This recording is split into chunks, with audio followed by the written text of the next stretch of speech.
ગુજરાત 18 લાઈવમાં આપનું સ્વાગત છે। જેતપુરમાં હિન્દુ ધર્મના પવિત્ર શ્રાવણ માસ નિમિત્તે કતલખાનાઓ અને માંસ મટનનું વેચાણ બંધ રાખવા આવેદન અપાયું। જેતપુરમાં આગામી દિવસોમાં શ્રાવણ માસ નિમિત્તે તમામ કતલખાનાઓ બંધ કરાવી વેચાણ પર પ્રતિબંધ કરાવવા હિન્દુ સેના દ્વારા નગરપાલિકા અને મામલતદારને આવેદનપત્ર પાઠવી અપીલ કરી છે। હિન્દુઓના પવિત્ર તહેવાર તરીકે શ્રાવણ માસ આસ્થા ભર્યો રહે છે। આ માસમાં ખાસ કરીને શિવજીની ઉપાસના કરી ભગવાન ભોળાને રીઝવવા ભક્તો અથાગ પ્રયત્નો કરે છે। ઉપરાંત વિવિધ ધાર્મિક પૂજા અર્ચના તેમજ દેવતાઓની આરાધના થાય છે, જેથી હિન્દુઓના ધાર્મિક તહેવાર તેમજ આગામી જૈન સમાજના પરીક્ષણ પણ શરૂ થતા હોય કોઈ પશુના કતલ ના થાય તેમજ રોગચાળો ના ફેલાય તે હિતને લઈ જેતપુરમાં ચાલતા કતલખાના બંધ કરાવવા હિન્દુ સેના દ્વારા મામલતદાર તેમજ ચીફ ઓફિસરને આવેદનપત્ર આપ્યું હતું। આગામી તારીખ 25/7થી હિન્દુ ધર્મના પવિત્ર શ્રાવણ મહિનો શરૂ થતો હોય છે, જ્યારે નગરપાલિકા વિસ્તારમાં મ્યુનિસિપલ કમિશનરે જાહેરનામું બહાર પાડી માંસ મટન ઈંડાને લારી ગલ્લા તથા કતલખાનાઓ બંધ રાખવા ફરમાન જાહેર કરેલ છે। જ્યારે નગરપાલિકા વિસ્તારમાં ચીફ ઓફિસર દ્વારા પણ આવું જાહેરનામું બહાર પાડી માંસ મટન ઈંડાની લારી ગલ્લાઓ તથા કતલખાનાઓ બંધ કરવા જાહેરનામું બહાર પાડી જેતપુરમાં ચાલતા કતલખાનાઓ તેમજ માંસમાં અને લારીઓ બંધ કરાવવા માટે હિન્દુ સેના દ્વારા આવેદનપત્ર પાઠવ્યું હતું। જેતપુરમાં ગેરકાયદેસર પ્રવૃત્તિઓ રોકવામાં આવતી નથી।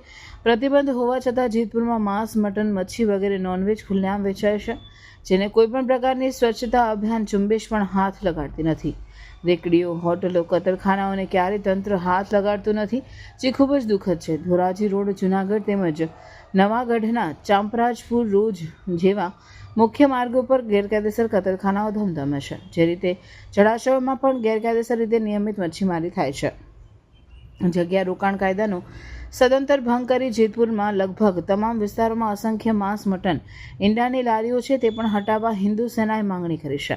આ નોનવેજના હાટોડાઓ કતલખાનાઓ પર પણ નિયમ અનુસાર કાર્યવાહી થાય તેવી પણ રજૂઆત કરી છે। હિન્દુ સેનાના તમામ કાર્યકરો તેમજ શહેરના હિન્દુ તત્વવાદી લોકોએ આવેદનપત્ર પાઠવી ઉગ્ર રજૂઆત કરી છે।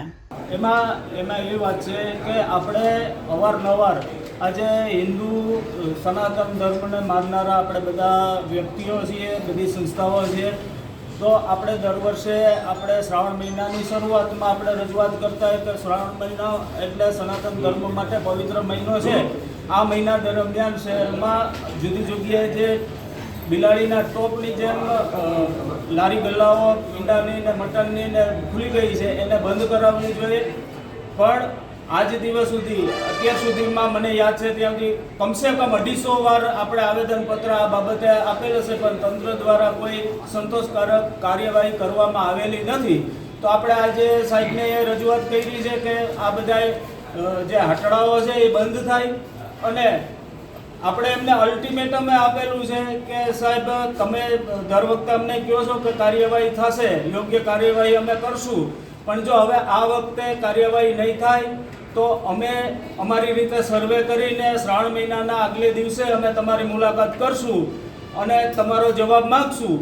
જો અમને સંતોષકારક જવાબ નહીં મળે તો અમે જે તે જગ્યાએ જઈ અને અમે અમારા વિરોધ પ્રદર્શનો કરશું, અને એમ કરતાં કંઈ પણ થશે તો એની જવાબદારી તંત્રની રહેશે। આવી અમે સાહેબને વાતને રજૂઆત કરેલી છે। વર્ષો વર્ષ આ પહેલી વાર તો નથી શ્રાવણ માસ અને પર્યુષણ નિમિત્તે અમે જે આવેદનપત્ર આપીએ છીએ નગરપાલિકાને કે ભાઈ આ જે નોનવેજની લારીઓ છે, હોટલ છે, કતલખાનાઓ છે એ બંધ રાખવા, અને જાહેર સ્થળોએ જ્યાં ત્યાં પૂર્વ મંજૂરી વગર ખોલી નાખ્યા છે એ બંધ કરાવવા। અને આની પહેલાં પણ નગરપાલિકા દ્વારા 46 સર્વે કર્યું હતું કે 46 દુકાનો કે જે કંઈ કતલખાનાઓ છે એ ધમધમે છે, એક પણ મંજૂરી તો કોઈ નહીં, 46 સર્વે થઈ, અને જે તે સમયે નગરપાલિકા દ્વારા 5, 10 કે 20 ને સીલિંગ કર્યું હતું, અને પૂર્વ મંજૂરી વગર કે કંઈ પણ પ્રશાસનની મંજૂરી વગર છે ને ખોલવા નહીં, પણ જાતે ખોલી અને કાયદાનું ખુલ્લેઆમ ભંગ કર્યો હતો, છતાં પણ નગરપાલિકાએ કોઈ એની ઉપર એક્શન લીધી નહીં। અને બીજા નંબરમાં ચંદ્રમૌલેશ્વર મંદિર છે, ત્યાં જે હોકળો છે, આજે જેટલું પણ કતલખાનું થાય છે ને એનો જે કચરો હોય ને વેસ્ટેજ એ બધું એમાં નીકળે છે, ત્યાંથી એટલી બધી દુર્ગંધ આવે છે કે મૃત હોય ને એવું ગંધ આવે છે, ત્યાંથી રાહદારીઓને બહુ મુશ્કેલી પડે।